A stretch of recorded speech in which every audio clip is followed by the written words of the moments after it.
And then how we see the people agenda has changed right since the people agenda started. So back in 1900, when HR as a function started, it was all welfare officers and paternalism.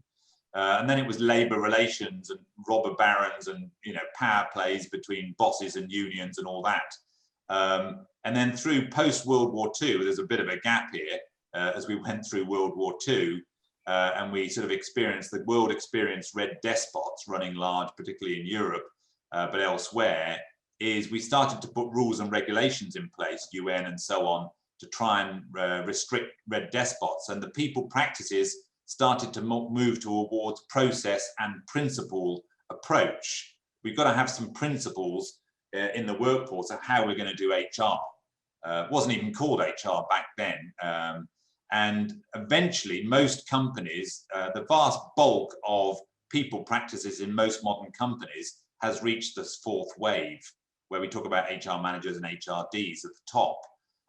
Much more pragmatic, you know, data analytic sort of version of HR. But even how we think about people practices has been evolving over the last 100 years. And this is what I wrote about in this book here about the past, present, future of HR and people practices in business.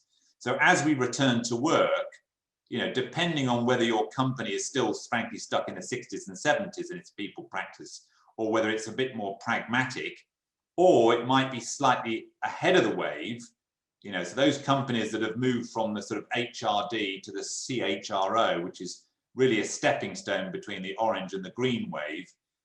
If your HR director has been relabeled the CPO, you might be a bit more in the green wave, where we're starting to realize, you know, these are not human resources, they're people. You know, so let's treat them like people. Let's treat them like human beings, as opposed to, you know, assets to be leveraged, you know, pawns on a chessboard. So a much more people-centric set of practices. So that's been, and in most companies is still the leading edge of people practices. So depending on which organization you're living in, your organization might still be largely the bulk of its approach to people practices might be the 60s or 70s, or it might be, you know, pretty modern, or it might be at the leading edge. Only 20% of the planet have really made it to this edge here. One or two companies, and we wrote about this in this book here, saying there's some things yet to come, because the book takes us up to 2050 in terms of the way that organizations see the people agenda. Some of the things that we wrote about, we said this won't occur till 2030, are happening now. So there's been, COVID has truncated the time, and it's changed the way that we see. So where CPOs eventually end up, paradoxically, CAO, Chief Admin Officer, which is sort of paradoxical because it's people, and admin sounds like a process. So there's all sorts of paradoxes coming in. It's more like a chief of staff. So it becomes much more integrated into the business, and the administration, human being and process, becomes gelled a bit. So there's all sorts of stuff in the paradox wave, and ultimately it becomes Chief Development Officer. So it literally becomes about the phenomena of development in its broadest sense.